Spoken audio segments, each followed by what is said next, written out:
Chapter 1, The Second Before Silence. They say everything changes in a second.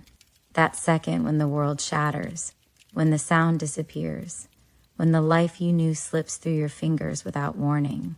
I never believed in that kind of drama until it happened to me. My name is Elena.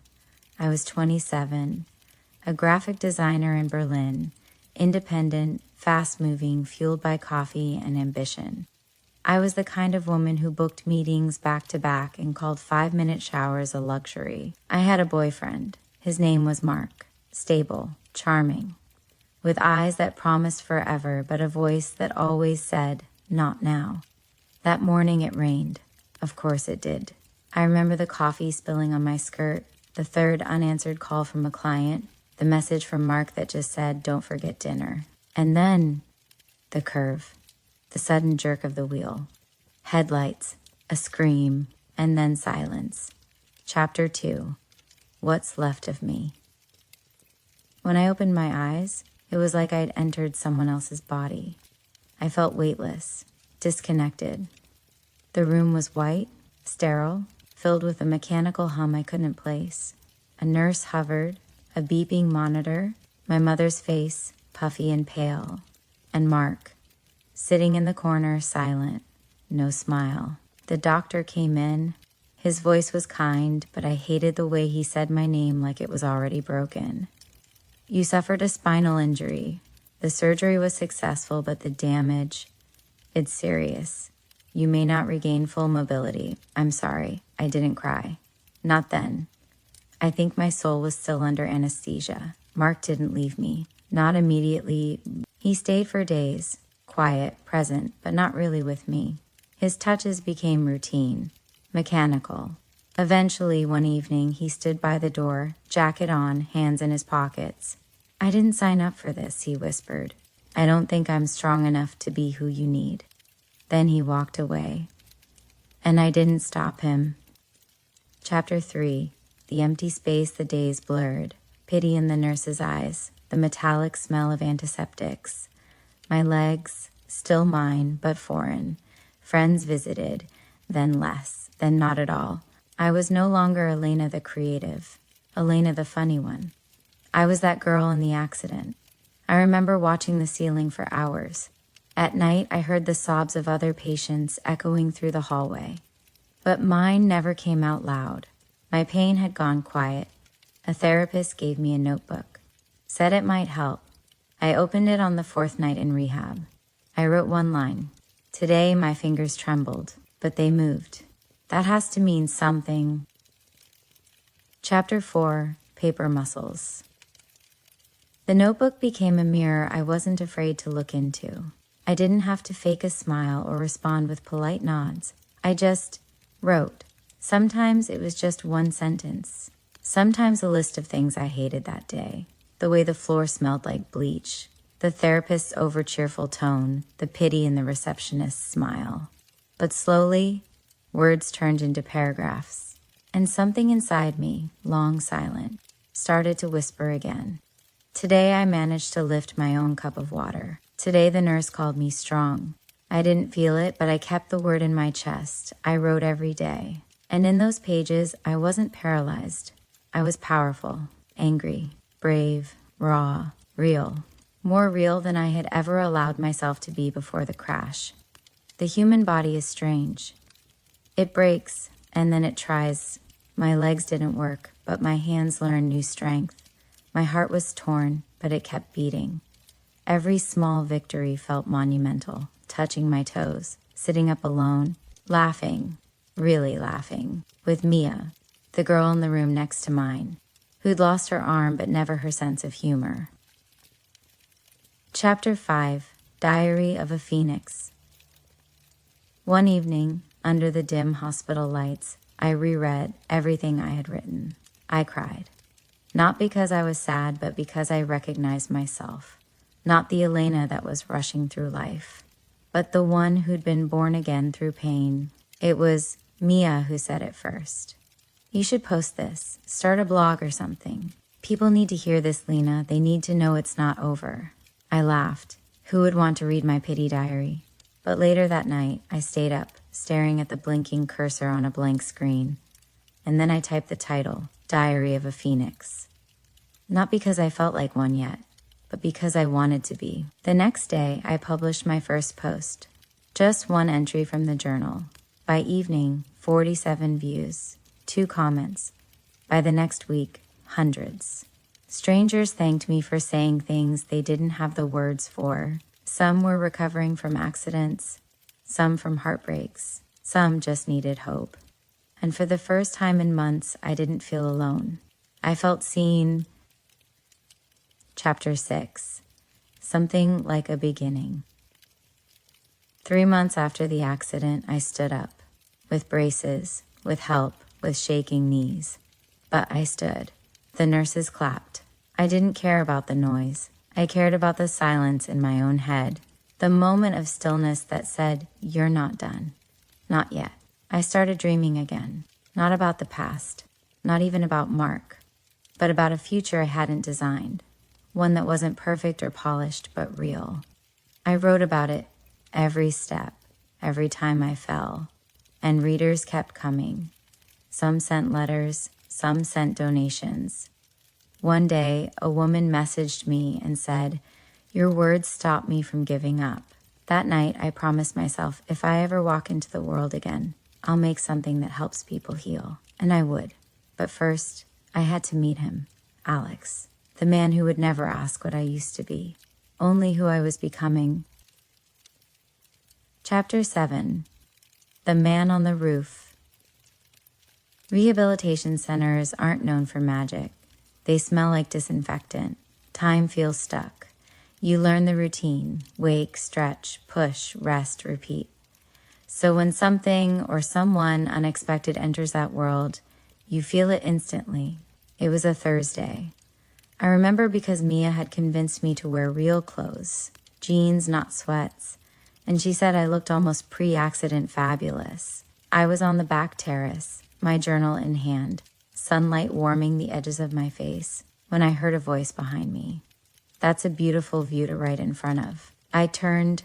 He was leaning against the railing, holding a toolbox and wearing a simple gray t-shirt and jeans. Brown hair pushed back messily. Not handsome in a movie way. No, something quieter. Something real. "It's the only thing I don't hate about this place," I replied. He smiled. "Well, I'm fixing the railing, so hopefully you don't hate me either." I raised a brow. "That depends.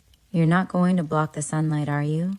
"I'll try not to, unless you write something cruel about me in that journal." I smiled. For the first time that day, it was real. His name was Alex. He was a freelance architect volunteering on a design project to make the center more accessible. Said he liked building things that helped people stay human.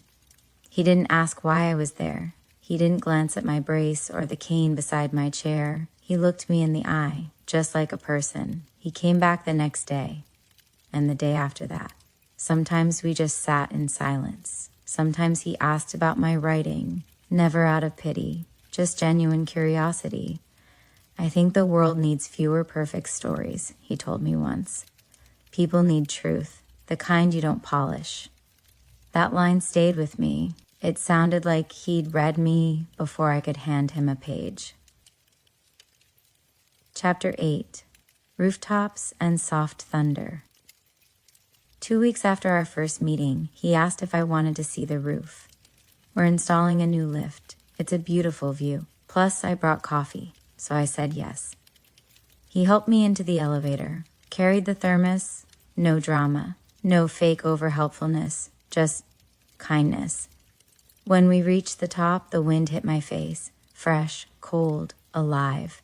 I stood there, gripping the railing, breath caught somewhere between fear and freedom. "What do you see?" he asked softly. "Everything I thought I lost," I whispered. He looked at me, not with pity, with something warmer. Then he reached into his bag and handed me a folded paper. It was a sketch, a design, ramps, warm lighting, soft corners, safe spaces. "I'm building this for people like you," he said, "but also for people like me who need to feel something again." And I didn't say anything. I just stared at him and wondered how someone could enter your life so gently and still shake the foundation of everything inside you. That night I wrote, "Today, I didn't just stand, I connected with someone who sees me without the damage, who sees the part of me that's rebuilding. Maybe not everything broken stays broken." Chapter 9, Something Worth Building. There's a strange power in feeling seen, not for your tragedy, not for your scars, but for the part of you that still breathes, still dreams, even if it trembles. After that day on the roof with Alex, I couldn't stop thinking about that sketch, about spaces that could hold people who felt like they didn't belong anywhere, about me and how I'd wished for weeks that someone had simply said, "You matter still." So I began dreaming again, not of my old life, that Elena was gone, but of something new, something with purpose. I pitched the idea timidly to my physical therapist first. What if there was a place for women like me, not just recovery, but reinvention? She paused, then smiled. "You're already building it. You just haven't named it yet." So I gave it a name, Rise Studio, an online space for women recovering from trauma, physical, emotional, any kind. A place for community, creativity, journaling, design, coaching, all the pieces I'd needed and hadn't known how to ask for. Alex heard me talk about it once, without realizing I was talking aloud. He didn't offer advice. He simply said, "Tell me where to start helping." We started working together in the evenings. He helped design the digital layout. I handled the writing, the branding, the soul of it. There were nights we barely said a word, just sat in the common room with laptops and tea. Others where we argued over color palettes or font sizes until we collapsed in laughter. But beneath all of that, something was growing, quietly, gently, something warm. One night, after uploading the first test page of the site, I looked over at him. "Do you think this matters? Or am I just distracting myself from reality?" He set down his mug, turned to me and said, calmly, "Surely, Elena, you are creating reality, one that didn't exist until you imagined it. That's the opposite of distraction. That's healing." His words went in deeper than any therapy session ever had. Later that night, I found myself staring at my reflection. I didn't see the woman in the hospital bed anymore. Not even the version of me in the brace and the doubt. I saw a woman who was building something from ashes, who was not waiting to be rescued, but who had chosen to rise, and maybe, just maybe, to love again. That night in my journal, I wrote, "I think I'm starting to trust the way he looks at me. Not like I'm broken, not like I need fixing, just like I'm whole, even if I still wobble." Chapter 10, The Weight of Applause. The day we launched Rise Studio, I cried in the shower, not out of sadness, not even joy, something deeper, something like release, hundreds of hours, dozens of doubts, sleepless nights, failed test runs, and 3 panic attacks, all leading up to a single publish button. And when it went live, the silence afterward was louder than I expected. What now? Will anyone even care? But they did. Comments poured in, emails, shares. A journalist reached out within 48 hours. She wanted to write a feature on me, not about the accident, but about the rise that followed it. She asked if I'd speak at a small event the next week, a local panel about women in resilience in tech and healing. I said yes, and then promptly forgot how to breathe. Alex found me pacing in my room that night, muttering like a madwoman. "It's one thing to write behind a screen," I snapped, "and a completely different thing to stand there in front of people as the face of it all. What if I freeze? What if I look pathetic? What if—" "You will," he interrupted. I blinked. "What?" He grinned gently. "You'll freeze for a second. Your voice might shake. You might drop your notes. And then you'll speak, and they'll listen. Because you're not perfect. You're real. That's why they'll trust you." I hated how much I needed his words, and loved that he gave them without hesitation. The day of the event, I wore navy, clean, strong, unafraid, or at least that's what I told myself.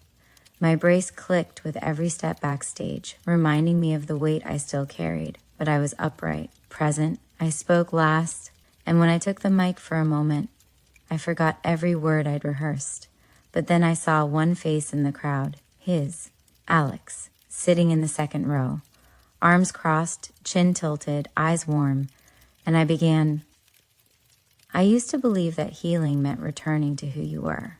But sometimes healing means becoming someone entirely new. Not better, not worse, just braver. The applause was soft, then loud, then overwhelming. It echoed in my chest, deeper than any praise I'd ever gotten before. Because this time, I wasn't being applauded for my talent, but for surviving, for speaking, for showing up. But the high didn't last. Because later, as I scrolled through my phone, flushed and glowing from adrenaline, I saw a message from Mark. Saw your talk. You look strong, proud of you. Can we talk sometime? The name hit me like cold metal. I stared at the screen. My hands trembled, and all at once I felt small again. That night, I couldn't sleep. The past wasn't gone. It had just been quiet. Now it was knocking again. Would I open the door or finally lock it for good? Chapter 11, The Message. I stared at the screen for what felt like an hour. Mark's name, the message, a piece of my past I thought had been buried deep enough to rot. Saw your talk. You look strong, proud of you. Can we talk sometime? My fingers hovered over the reply button. 100 thoughts, 100 feelings. Anger, sadness, guilt, and somewhere beneath all that, a sliver of that old ache. Because he was once home to me, until he wasn't. I didn't answer, not that night. Instead, I shut off my phone, pulled a blanket over my chest, and tried to fall asleep. But rest didn't come. Memories did. Of him sitting by my hospital bed, blank-eyed and silent. Of the moment he chose to walk away.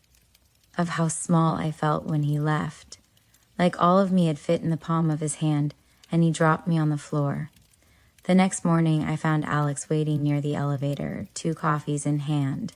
You didn't reply to my goodnight text, he said, offering a smile that was quieter than usual. I shrugged, reaching for the cup. Head was messy. He didn't press. He never did. But when we got to the rooftop, I told him anyway. Everything. Mark's message, the timing, the confusion clawing at my chest. Alex didn't interrupt, didn't try to fix it. He just listened, and when I finished, when the silence settled between us like fog, he finally said, "You don't owe him a reply, but you owe yourself the truth. If you answer him, make sure it's not because part of you still hopes he'll give you something you already gave yourself." I swallowed hard. Like what? Closure, forgiveness, a reason to feel whole again. He looked down, then back at me. You already are whole, Elena. He didn't break you. You rebuilt yourself. That night, I wrote back to Mark. Only one line, thank you for watching. I've become someone I'm proud of. I hope you do too. And that was it. Not because I needed to be kind. Not because I wanted him back. But because I didn't want to carry that ghost anymore. Later, as the sky turned to warm gold, I found Alex alone in the terrace garden. He was bent over, fixing one of the new path lights. I stood behind him, then slowly said, I didn't know if I was ready to fall for someone again. But you never asked me to. You just stayed, quietly, patiently. He looked up. His eyes met mine. That's because I didn't come here to rescue you, Elena. I came because you already saved yourself. I just wanted to be near the woman who did. The wind blew softly. My heart felt still. Then I leaned forward, kissed him, not desperately, not fearfully, but with a steadiness that only comes when you're finally choosing love, not as an escape, but as a return to yourself. Chapter 12. The Way We Touch Light. We didn't rush. Even after that kiss, even after that fragile but certain moment, Alex didn't try to pull me further. He simply stayed close, a hand resting lightly against my back, his presence a quiet reassurance that I wasn't stepping into something dangerous, but into something safe. It had been months since I let anyone that close, not physically, emotionally. The last time I'd done that, I ended up in pieces. But Alex never asked for pieces. He waited for the whole. It was a rainy night when he came to my apartment for the first time. I made tea, nervous hands fumbling over mugs, dropping a spoon, laughing too loudly. He sat on the couch like it was holy ground, like he didn't want to disturb the way I had created this new life. "It's weird," I said, curling up on the other side, "being here, with you, after everything." He looked around, then back at me. Feels like the right kind of weird. We sat in quiet for a long moment. Not awkward, not hesitant, just full, like neither of us wanted to speak too soon and risk ruining the stillness. Eventually, I stood, walked to the bookshelf, and pulled down the old journal, the one I started in the hospital. "This is where it all began," I said, holding it out to him. Every moment, every fall, every crack. He took it with both hands like it was made of glass. Didn't open it right away, just held it. "You don't have to show me everything," he said quietly. "I already see you." That's when I knew I wanted him to stay. Not just for tea, not just for tonight, but in my life. Later, when the rain softened against the windows and the candles burned low, he touched me. Not hungrily, not urgently. His fingertips found mine first. Soft, slow, reverent. He kissed me like a promise. Undressed me like a poem. Held me like he was holding time itself. And when we lay there afterward, wrapped in the warmth of skin and safety, I whispered, "I didn't think I'd ever feel beautiful again." He leaned in, brushing my temple with his lips. "You're not beautiful because you're mine," he said. "You're beautiful because you're you." That night wasn't about proving I was whole. It wasn't about reclaiming my body or performing strength. It was just two people, bruised and healing, choosing softness over silence, choosing each other, not out of need, but because of love. Chapter 13, Becoming Her. I used to think that healing was the final step, that once you were better, you stayed that way, like a scar that hardened into a silver line and never throbbed again. But I was wrong. Healing isn't a finish line. It's a rhythm, a constant, soft returning to yourself. Rise Studio was growing faster than I could breathe. The online platform had become a movement. Women were messaging me from all over the world, from hospital beds, therapy groups, shelters, airports. They were calling me a leader, a fighter, sometimes even a hero. I smiled when I read those messages, but inside I still had days where brushing my hair felt like a victory, where getting out of bed felt like a negotiation with my past. But how could I say that when everyone looked to me for strength? I began saying yes to everything: podcasts, interviews, virtual panels, mentorship programs. I told myself I was fine. But I wasn't eating properly. I wasn't writing anymore. I was barely sleeping. And I wasn't talking to Alex the way I used to. He noticed. Of course he did. One night, after a call that ran 2 hours past dinner, I came home to find him sitting on the floor, back against the wall, lights low, eyes tired. I dropped my bag by the door. "I'm sorry," I whispered. "I lost track of time." He looked up, not angry, not cold, just quiet. "You're disappearing," he said softly. "Not from the world, from me, from yourself." I froze. "I'm trying to do something good, Alex. You know that." "I do, but you're burning, and I'm watching it happen. You don't have to prove you're strong all the time. Not to them, not to me." I sank to the floor beside him, the weight of the past weeks finally cracking open in my chest. I thought if I slowed down, I'd fall behind. Or worse, I'd fall apart. He reached for my hand. "Falling apart isn't failure, Elena. It's how we know what we still need to hold." That night, I didn't check my emails. I didn't plan my next post. I lay in Alex's arms on the living room rug. the lights dim, his breath steady beside mine. And for the first time in weeks, I remembered who I was before the pressure, before the applause. A woman who wrote to survive, who dreamed from a hospital bed, who stood back up even when it hurt. That was still me, even in the quiet, especially in the quiet. Chapter 14, The Mirror Girl. It was Alex's idea. You need a break, not a collapse, a conscious pause. I resisted at first. Of course I did. The calendar was full, the inbox overflowing. I had women relying on me, people who called me their anchor, but something in me whispered, even anchors can drown if they forget where the bottom is. So I said yes. Just 3 days. A women's retreat center near the coast. No interviews, no live streams, no planning, just space.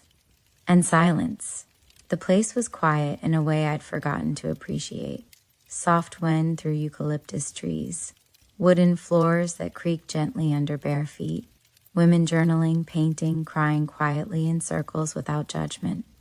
The second day, I met Lena. She was 24. Long dark hair, nervous fingers, a bruise near her collarbone she didn't try to hide. She recognized me, not from fame, but from pain. I read your story, she said. I almost didn't come here. Then I saw your video. We sat under a tree that afternoon. Her voice shook as she spoke. I left someone last week, someone who convinced me I was less, that I'd always be less. I felt something tighten in my chest. Not pity, memory. I believed that once, I told her, when I couldn't walk. When the person I loved walked away instead, she looked at me like I was speaking a language she'd only just begun to learn. But I didn't stay broken, I whispered. I bled, I screamed, I crawled, and I rebuilt. Not all at once, but piece by piece. She started crying, and I let her. No fixing, no fast answers. Just presence. Because sometimes healing starts there, in knowing someone else has already survived the fire you're still standing in. That night, I called Alex. I told him about Lena, about how fragile she looked and how strong she actually was. She reminded me of myself, I said, the version that didn't know she had permission to hope. And now, he asked, now I want to build something slower, something deeper, not just a brand. A movement. I could hear his smile through the phone. That sounds like the woman I fell for. When I came back home, I felt centered, not finished, not flawless, but anchored. I held Alex longer when I saw him. I laughed more easily. I even wrote, not for the blog, not for the brand, just for me. And when I opened my inbox, I didn't panic. I saw Lena's message first. Thank you for sitting with me under that tree. I didn't know healing could be so quiet, but now I think I do. Chapter 15, If We Stay. We never said it outright. Not let's move in or let's make this forever. But life has a way of folding two people into each other, slowly, without ceremony. His toothbrush sat beside mine. My journal ended up in his drawer. He started bringing groceries that matched my recipes. I started sleeping better when his hand rested on my hip. It wasn't grand, it was quiet, and it felt like home. One Saturday morning, we stood in an open kitchen, barefoot and messy-haired, eating toast over the sink.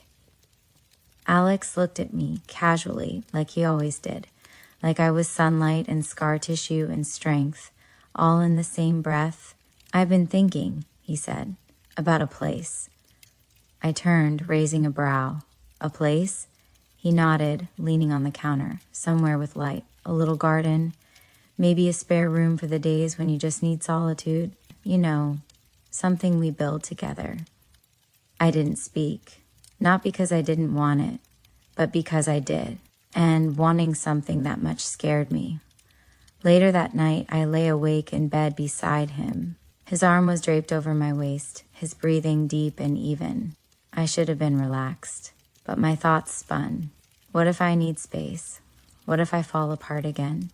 What if he sees the part of me that still doubts and doesn't want it anymore? Because Mark saw my fracture and walked away. Because I still hadn't fully forgiven that part of me, the broken one.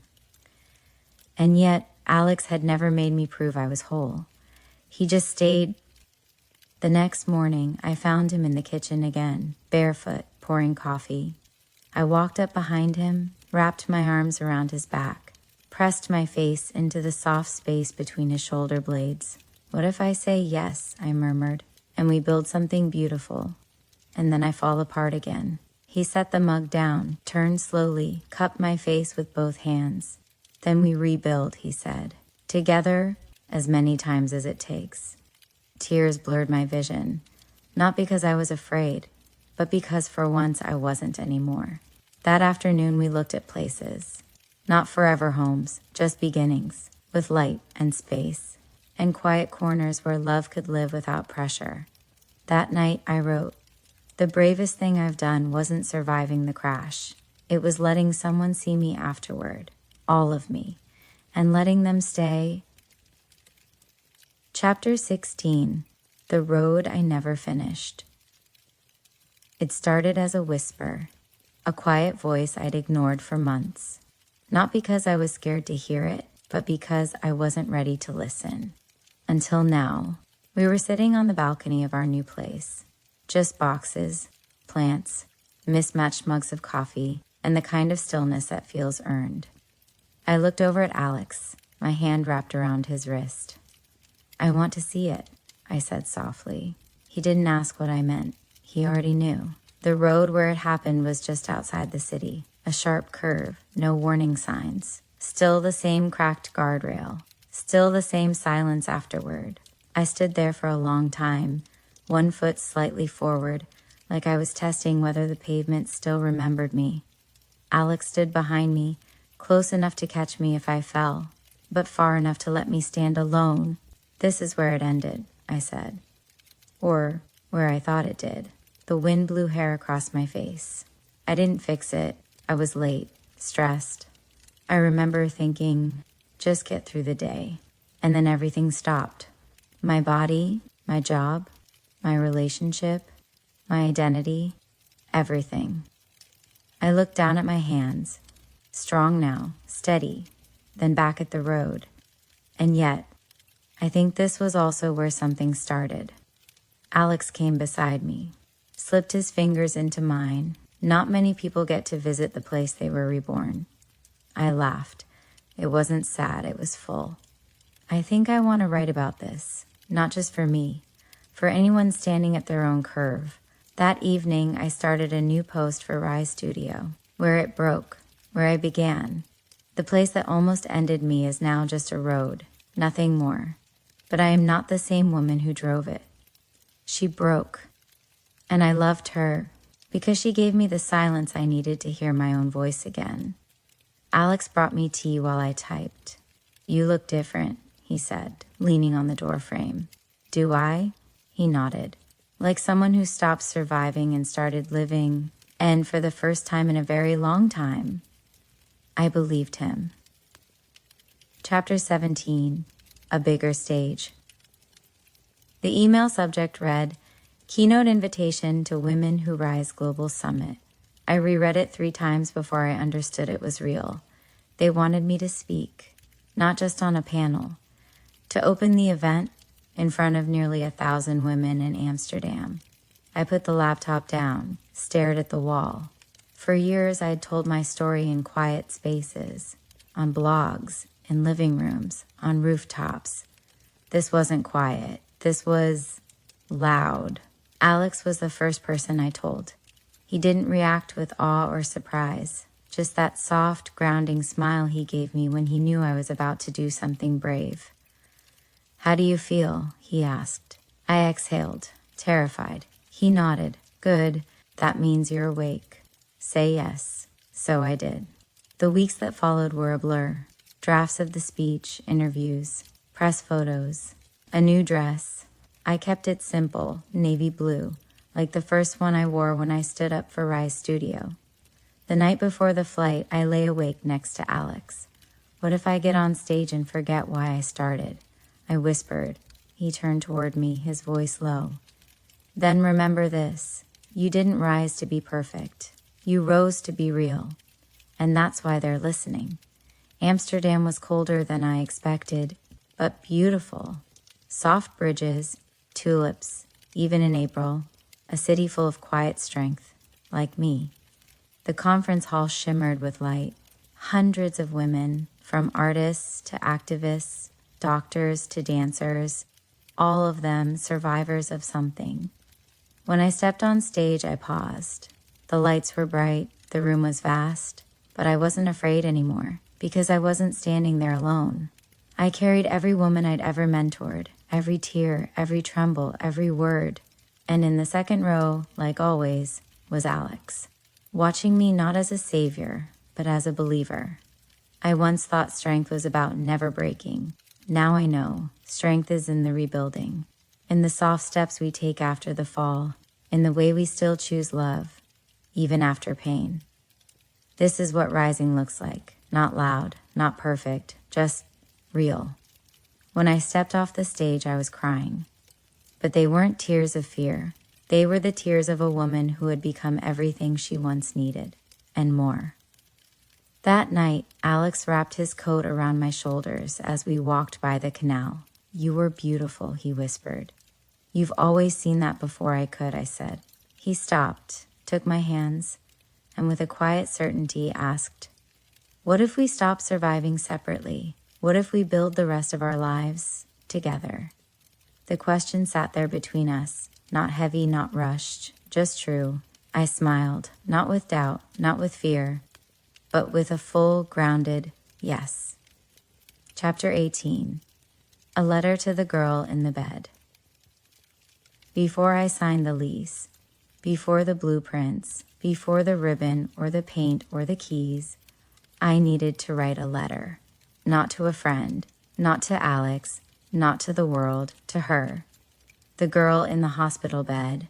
I lit a candle that night, sat cross-legged on the floor, pulled out a clean sheet of paper, and breathed in. Then I began. "Dear you, I know it hurts. I know it's silent. You can't feel your legs. Your ribs scream when you breathe. But worse than the pain is the pause, the not knowing, the wondering if anyone will come back for you. I'm writing to tell you they won't, not all of them, and that's okay. Because you'll come back for you, you'll scream into pillows, you'll lose your voice. But then you'll pick up a pen and you'll write about the pain, about the silence, about the truth. One day you'll help women you've never met. One day you'll stand in a room of strangers who see you as hope. One day a man will kiss your scars like stories he's honored to read. You won't go back to who you were, but you'll become someone braver, someone softer, someone stronger. I love you. Even in the ugly, especially in the ugly, keep breathing. We become someone we're proud of. I promise. Elena." I folded the paper, slipped it into the back of my journal, not to forget, but to remember. Not the pain, but the becoming. The next morning, I signed the papers for the new space. A soft-lit studio, exposed brick, a room for writing, for yoga, for gathering, a place called the Rise Room, a space where women could come as they were, with tears, with silence, with power, no masks, no shame, just becoming. Alex met me outside with flowers and his quiet smile. "You ready?" he asked. I looked up at the building, at the future. "No," I said, "but I'm doing it anyway." And that was enough. Chapter 19. The Shape of Forever. We didn't plan anything extravagant. There was no ring, no speech, no violin at sunset. It started with his hand brushing mine in the kitchen, a little tighter than usual. The look in his eyes, steady but softer, and the way he said my name like it was a whole question. "Elena." I turned. The quiet between us wasn't silence. It was invitation. "Yes? What if we didn't do the waiting thing? The what?" He smiled, tucked a loose strand behind my ear. "The maybe later, maybe someday thing? What if we started now, built a life like we already mean it?" He wasn't asking me to marry him. He was asking me to stay, to move into the future without a shield. to trust that not everything breaks. And I said yes, not because it was perfect timing, not because I was completely healed, but because he loved me exactly as I was. No armor, no performance, just me. We moved in slowly, not just boxes and books, but toothbrushes beside each other, playlists shared, grocery lists that included his favorite tea and my almond milk, a drawer where he kept his sketches, a quiet corner where I wrote every morning. The space changed, and so did we. One night, after painting the last wall in the living room, we sat on the floor, skin streaked with white, wine glasses in hand. The lamp was dim. The room smelled like new beginnings. He leaned into me and whispered, "This feels like forever." I looked at him, and for the first time in years, I believed in that word. Not as a promise, not as a chain, but as a choice. Something you remake every morning, with coffee, with grace, with touch. We made love that night in the half-painted room. No music, no candles, no performance, just limbs tangled in the honesty of this new life. Just breath, just skin, just love, the quiet, reverent kind. And afterward, as we lay with hearts slowing and hands still tracing each other, I whispered, "I didn't know you could fall in love with a part of yourself someone else holds so gently." He kissed my collarbone, murmured against my skin, "You've always been worth holding." That was the night I knew this love wasn't a reward for surviving. It was what I chose because I was finally ready to be loved, not for my strength, but for my softness. Final chapter, the sound of stillness. The house is quiet this morning, the kind of quiet that isn't empty, but full. Alex is in the garden, sleeves rolled up, coaxing life from the soil. There's a mug of tea cooling beside my notebook. The dog, a rescue with mismatched eyes, is asleep beneath my feet. And I'm writing again. Not for an audience, not for healing, just because I want to. It's been 5 years since the Rise Room opened. We outgrew the first space, then the second. Now it's a network, a home for hundreds of women, some broken, some rising, some already flying, but all of them real. And every once in a while, someone still stops me, touches my wrist and says, "You don't know what your story did for me." I always smile, always say thank you. But the truth? It saved me first. There are still scars. I still flinch when a horn blares too loud. My right hip aches when it rains. But I no longer need to be unbreakable. I just need to be honest. With myself, with love, with life. Alex calls from outside. "Lena, you've got that look again, like the words are winning." I laugh, pushing the chair back. Stretch my legs, my bones. Walk slowly, not because I have to, but because I like to. Each step is a prayer, a thank you, a reminder that I once didn't know if I'd walk again. And now I dance in quiet ways. I find him at the edge of the garden, dirt on his forearm, smile full of summer. He pulls me close, kisses my temple. "How's the next chapter going?" he asks. I rest my hand on his chest. "It's already written," I say. "I'm just living it now." And later, when the sun sets slow and the tea goes cold again, I return to my desk and write this. Once, I thought survival was enough, but it was never the end. It was the door to love, to purpose, to peace, to me.